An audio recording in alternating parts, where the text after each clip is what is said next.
Hello guys, my name is Mudkip Mamo, and today we're doing something a little bit special actually. I thought I would do a podcast actually. The name of the podcast will be the Mudkip PondCast, because get it? Mudkip Pond and then cast. Oh well, never mind. Cheesy, cringy, whatever you might call it. It's a podcast. And well, as you see in the video, it might be not so much footage. So just plug it in your ear, do something else, and just chill with us for a while. In the room, in the podcast today, I got Draconis. Say hi to the people. Hello. I got Knightfall. Yo, what's up, guys? And I got Trap. What up? So, guys, I want to start off with a pretty basic question, actually. Let's start off with you, Draconis. Which is your favorite Pokemon? I've got to go with my number one, Charizard. Okay. Was that your first starter as well? That was indeed my first starter. Hell yeah. And Nightfall?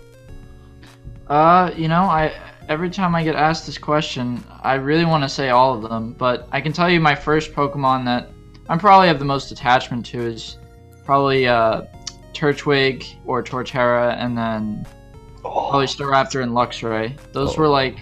Those were the OGs for my team. Those are the Pokemon I'm most attached to, but regarding favorites, I really don't have one. Okay. And Trap? Same goes for me, likewise. I really can't choose a favorite right now because I'm still a noob to the game, so I don't have a favorite right now. Okay, so you don't have any Pokemon that you're especially attached to? Not yet. Not yet. It will come, I promise you that. For me personally, it's, as you might know, Mudkip. But other than that, the most Pokemon I feel like the most attachment with over the course of, since I started with Yellow when I was like 6 or 5, I don't even remember how old I was. But it actually, that Tyranitar actually was introduced in the second generation. But Tyranitar, because that was so awesome. It was such a grind to level up and get the Larvitar to a Pupitar to a Tyranitar. So yeah, that's my favorite. And I gotta ask you one thing, Nightfall. Mm-hmm. In the 4th generation, did you actually pick Turtwig? I did, yeah. Wow. I gotta tell you, I haven't seen many people pick Turtwig for the first one for Pokemon Diamond and Pearl, to be honest. I don't know, as a kid, I guess I liked turtles, so I don't know. Okay, Kind of clicked. I feel you. I'm with him on that one. That was actually my starter for 4th gen. Really?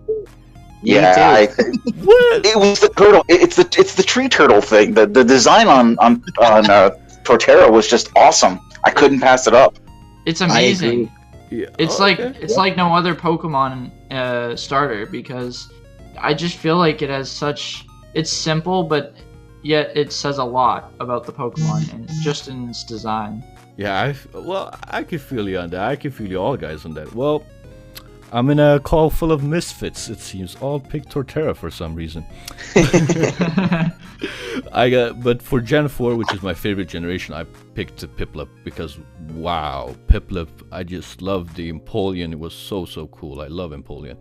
But, what was your first game you started the franchise with? If I may start with you, Draconis. I'm old school, original red. Oh, I was really? just getting out of high school when it came out. Oh shit. Okay, that's cool. Yeah, I'm an old player in every sense of the word. Nice. And you, Nightfall? I think it was back in 2006 when I picked up my Diamond copy. I was about 6 years old then. Okay, cool. I remember, the story for Diamond for me. I remember first time I saw it release. I heard of it before it released in Japan, and I was like so flabbergasted by everything, like Luxray. Cool. I loved Luxray back then, but when it released in Japan, it took me I looked at 11 hours of 11 months of Let's Plays until it finally released in Europe. It took me that long. Man, I was waiting so long for Diamond. So yeah, that eventually became my favorite game, so it was worth the wait. What about you, Oh Trap? yeah. Me, see, I played any of the so-called franchise games. Is it what introduced me to Pokemon and the Pokemon community was Pokemon Go. Okay, That's what introduced me to Pokemon. okay. You're And then from that, I went to Let's Go, which was Okay. amazing for me. You're a special case here, actually, because when you're saying "Let's Go," did you start of it when "Let's Go" just released, or did you take some time into it? Well, what happened was I was seeing videos on YouTube, and it was just blowing my mind away. So I couldn't help myself. About after 2 or 3 months, I'd say, I went out and bought myself a Switch and got myself a copy of Let's Go Pikachu. Okay. I gotta tell you And guys, with I haven't that- played Let's Play. I haven't played Let's Go, not Let's Play. I haven't No played way. that. I have not actually, because, bro, the combat system, the catching, like, it doesn't fit into me. You know, the whole Yeah. old way of catching, old way of battling. That's like into my core right now, and I love that way. Because Can I cut you off for a minute? yeah, sure, go ahead, brother. Is it because you find it too simple? Because I hear people just say it's just way too easy and gets boring too quick.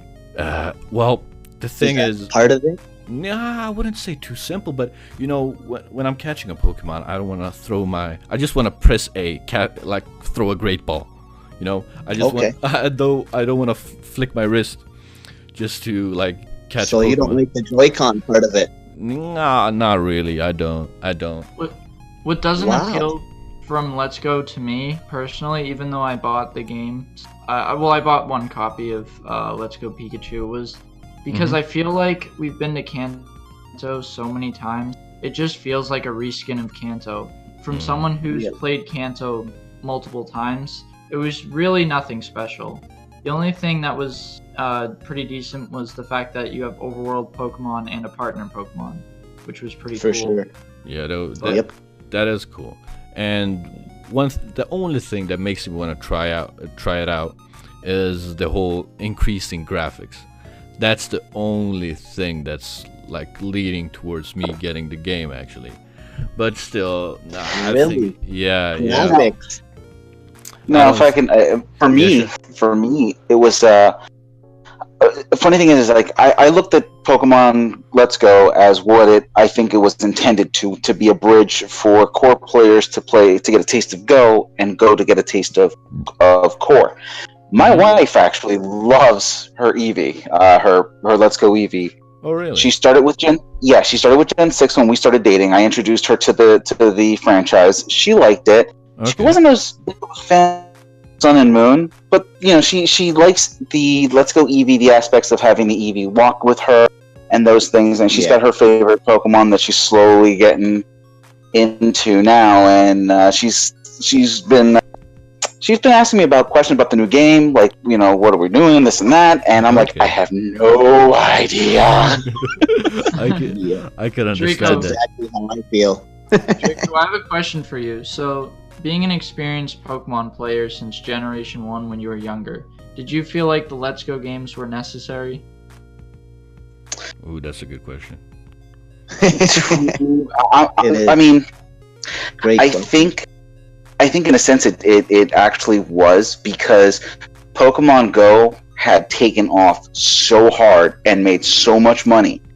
Nintendo probably isn't getting their full share, or I'm sorry, Game Freak isn't getting their full share through Pokemon Go. They've got to split that with Niantic. Whereas if they were to get those Pokemon Go players to get a taste of what it's like to play a core game through Let's Go Pikachu, Let's Go Eevee, they're more inclined to pick up Gen 8 when it drops, because if you look at it from the progressive side of things, you've got your whole Pokemon Go, the way that works. Then you've incorporated some Pokemon Go mechanics, but you still have the exploration and the way the random encounters of a core game. So now you just start removing a couple little things, and boom, you've got your core series game. But the same could be said in reverse. You know, you add Pokemon Go elements to a core game, gives you a taste of what Pokemon Go was like, And then you take it one step further by removing those core game aspects, and you've got. Yeah, absolutely. That makes sense. And See, the thing is, yeah, I just have a big feeling that this Gen 8 game is not going to be anything like Let's Go. I don't think that how they're going to incorporate its story. I don't think that's going to be in Gen 8 at all. no, Maybe No, I definitely agree. Overworld Pokemon, maybe. I don't even think that, to be I doubt honest. it. Neither do I. I don't even think that, because Let's No. Go, it was like they actually commercialized it by this, like, for new players that haven't played the generation games before, like, to jump into something and learn how the Pokemon games work. Yeah, as you like me. yeah, well, like you and like Draco's wife, because before Yes. she was introduced in Gen 6, she maybe didn't understand it as much. But when she got into Let's Go, she got into like the core of the game, the Kanto, the all 151 Pokemon, so she could like start learn at a regular pace. If let's say it like this, if I started playing Pokemon today, I wouldn't know any of the Pokemons, and then I just got thrown into Pokemon Sun and Moon. Bro, it's like, how many Pokemon is it? 800? 700? Bro, it's a lot to learn for a newcomer. So Yeah. by Pokemon Let's Go, it's a really good way to get new people into it. And well, let's see if they make the same for Pokemon Let's Go Johto. Let's see. And one more, well, another question for you guys about the upcoming Sword and Shield game. Let's start off with you, Draco. The most wanted feature for Sword and Shield. That's a good question. I'm still not taking following Pokemon off the table, because in Let's Go Eevee, Let's Go Pikachu, that's an actual function you can turn on and off. Oh, really? You can actually, you can pop one of your other 6 Pokemon out to walk with you, so you have Eevee or Pikachu sitting on you, while you have one more following. So I don't entirely think that's 100% off the table. I just didn't think they want to show it right off the bat. Skip something to wait. But if I was to ask for one specific feature that isn't following Pokemon, I really like the ride Pokemon. The not having an HM slave was honestly the gift from God. Yeah, tell me. Not having a Bibarel at like a 6 spot every freaking time with the Surf, Cut, Rock Climb, and Strength. Yeah, that was a God gift. What about you, Knightfall? No, sorry. Keep on, Draco, if you were saying something. Sorry for interrupting you. Oh, no. I was just going to say that it never made sense to me that you have Pokemon with blades on their hands, but can't cut down a bush until you got a badge. Tell me about it. So many cases of those. Yeah. And you, Knightfall? Wow. No, yeah, Knightfall. What most wanted feature? Probably for me, I'd like to see a little bit more diversity in how you play the game, how other people play the game as well. So what I mean by that is maybe have multiple paths or different ways you can play the game. Like if you challenge different gym leaders first, or do some sort of quest first. That's what I'd really like. I know it's asking for a lot, but I'd really like to see people play their games the way they want to play. Yeah, I feel you. Than others. And one thing to that, what do you think about scaling? If you if you like, if let's say someone did the 7th gym first, and then they had level 10 Pokemon against them, but then they went back to the first gym and they had level 50 gyms against them, like etc. and etc. Like this, it scales everywhere you go. Like scales for every gym badge you get. Wouldn't that be something cool? Yes, that would be very cool, because that would just prove my point more that it's good to have a little bit of diversity on everyone's journey on Pokemon is different. Now I know you can use different Pokemon, but it's really cool if they were to add like scaling, like you said, where maybe the grass type gym master has a, I don't know, level 50, but but for someone else's game, that's their first gym master they face, and he's level 15. You know. Yeah, I feel you. That would be really awesome. Really, I don't think it would be that hard to implement, to be honest. I don't think No. so. And what would you guys feel about a difficulty option? Because I would that's love all that. I hear people talking about. Bro, I would love that. I am so up for that. I don't care if the game's gonna take me 150 hours, as long as it doesn't take me a 10 hours, bro. Really, I would really agree. like that. Me too. Did you know, Like Trap, what? that in Generation 5, actually, once you completed one save file, like beat the champion and everything, you could actually unlock this mode, which was called hard mode, where they would scale up the levels and make the game overall more difficult. But then they removed that for Gen 6 and onwards. So I'd like that to actually come back. Like, that's actually been a thing, and it's not entirely out of the question. That would be great. I did not know that about Gen 5 either. I haven't made it to that yet, so to hear that is interesting. So then there's Yeah, a very good chance they'll bring it back. Oh yeah. Gen 5 is pretty cool, actually. What do you think, Draconis? Honestly, I actually like the idea. Dreamworld. Oh man, that's another feature I really missed, was the Dreamworld. Mm-hmm. Being able to catch hidden ability Pokemon that were not available to you, that you didn't have to go to an event for, that you didn't have to just wait for them to gift it to you via the magic that is mystery gift. But to be able to play a side game when, you know, I just didn't really like picking up my 3DS, but just log on for about 20 minutes. Oh, hey, look, I've got a Charmander with its hidden ability. Sweet, it's in a ball. Great, I'll get it later. Yeah, it would be pretty freaking awesome. And for me, for Sword and Shield, because I'm into competitive play, competitive battles, etc., the ranking system right now is so bad. I don't like it at all. Like, you start off with 1,500 points, and then you drop down or go up, and drop down or go up. You really, it's not something that you don't have any bragging rights around it. The thing I would love, and I mentioned this in a video, is like a ranking system. Like, do you guys ever heard of League of Legends? I have heard of League of Legends. Okay, I've heard of it. And there you get a ranking system like bronze, silver, gold, platinum, diamond, and challenger, which is the last one, the best one. I would really like something like that. It would really mean a lot for the esports scene, you know. Even though, like, some of the parts in Pokemon are really based on luck, because how you switch out, how you put a move in, and etc. But still, I think it would really mean a lot to the esports scene by putting a proper ranking system in. No, I agree. I mean, coming from, actually, I played a little bit of League. I've played Paladins, Overwatch, games like that, Apex even. You know, it's great to have some sort of MMR system that's way better than what we have right now. Yeah, because it's not hard to implement at all.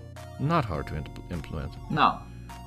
What do you think, Trap? Do you have any special suggestions for your favorite feature for Sword and Shield? Me, not really. Me, none at all. I'm just, like I've been saying, is I'm more of a shiny hunter. I just hope that it's not too difficult for me to be able to find the shinies in Gen 8. That's a big thing for me. The thing is, when you find all the tips and tricks, etc., it's not gonna be that hard. I promise you that.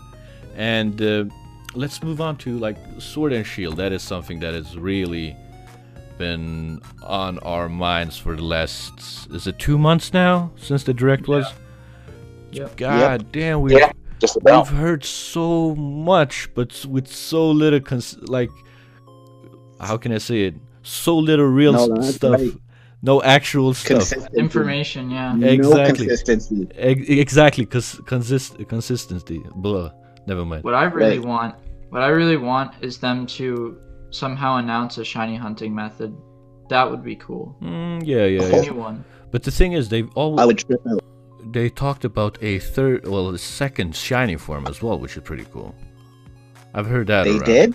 Yeah, I've heard it, but I don't know if it's proper. I don't know if it's real news or anything, but I think I saw some Like you like you know new how shiny there's- forms? yeah, like there's a Yeah. you know how the Charizard shiny form right now is black, Yep. and then they would have like another shiny form of Charizard.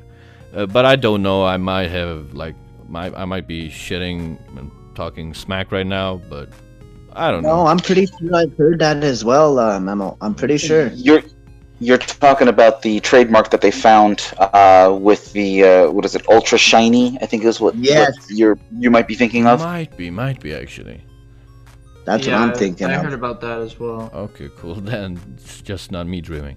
But one more thing, you know, about the whole evolutions and etc. of the starters. We've seen Grookey being a grass fairy. We've seen him being a grass rock. We've seen him being a grass fighting. We've seen him like Sobble being water, ghost, blah blah blah. Every single type you can imagine. And you actually had a real good theory on all of those things, Draconis, on the typings. Could you tell the podcast about it? Sure. Basically, I'm thinking that when we got that trailer, we got a lot more info than a lot of people realize. Game Freak likes to hide things in plain sight on a lot of stuff. We've already come to know this. And I started thinking that when you first see the starters, you've got Scorbunny running on a giant gear, you've got Sobble in a fountain, invisible, and you've got Grookey banging on a rock. So I started thinking about this, and I'm like, well, if it's UK based, what are we looking at as far as starters? And I got to thinking, not so much as fame, but entertainment. You've got Grookey the monkey, which I think might end up becoming a grass rock drummer type starter for the evolution, because I think it's a silent nod to the Beatles, because the Beatles were one of the biggest bands to ever come out of the UK, obviously. But in the US, we had our counter music group to the Beatles, which were called the Monkees. Okay, that's right. And if Grookey does go grass rock, there's only two potential types that Scorbunny can be to keep what I call the balance. Because the fire starter always has an advantage over the grass starter. The grass starter always has some advantage over the water starter, and the water starter always has an advantage over the fire starter. The two that could possibly fit would be firefighting, which, let's face it, I think we're all sick of firefighting. Yep. And fire steel. So, which isn't a typing we've only had one of, which I believe is Heatran. Correct. But Sobble, I'm all but convinced it was using acid armor. I know a lot of people have been pointing out to the chameleon traits. Acid armor has the same abilities of a chameleon. So you look at the users of acid armor, you've got predominantly water types, but you also have poison and ghost that also are heavily users. There's a couple others out there, but predominantly those are the three types that have this move. And I'm thinking that if we're going to stick with entertainment route, you've got Scorbunny, who will probably be soccer, Grookey, who's going to be the drummer, and the only other big thing I can think of coming out of the UK is theater, specifically Shakespeare. I think, and I know there's fan art going around that shows Sobble as like a Shakespearean actor, and I don't think that's too far from the mark. I think that's maybe not that specific style, but I do believe that it's going to be a water ghost type based on that, because Shakespeare had a lot of supernatural influences in his artwork. I definitely agree with a lot of what you were saying, but just to ask a question here, or make a point, is that if that's all true, what about water balancing out with the pattern they have where they counter each other? How would Ghost I don't think Ghost would fit in too well with that. Scorbunny would still be weak to water type, even if he's fire steel. So it wouldn't matter with the secondary typing. No, because if you think to Gen 4, it was the only other time they really messed with the way things. Empoleon was water steel. He doesn't have a weakness to grass type, but he does have a weakness to ground type. But he also had a weakness to the fighting from Infernape. Oh, that makes Correct. sense. That makes sense. Okay. That's pretty cool. Interesting. Yep. Yeah, we got the Theory Master Draconis right here. Big time. I've actually had input for some other theorists that are out there. We know that he knows who he is, but I've been bouncing a couple off, and between me and him, we've actually come up with some interesting ideas about the game in itself. This whole starter evolution was actually something that was a brainchild of the both of us. Okay, cool. That's cool. Well, guys, I think I'm going to end it right here, actually, because I don't want to make the first podcast too lengthy. But anyways, thank you all for listening / watching whatever you're doing. Thank you to Draconis, Knightfall, and TrapStar. Draconis and TrapStar doesn't have a YouTube right now, but I will link Knightfall's YouTube down below. He has some really cool theories, and he does some really good art forms where he mixes Pokemon types, etc. He did a recent one with Celebi and Heatran, I think, right? Mm-hmm. Yeah, that was a really cool video, by the way. But either way, thank you guys so much for tuning in. I hope you all have a great day, and bye-bye.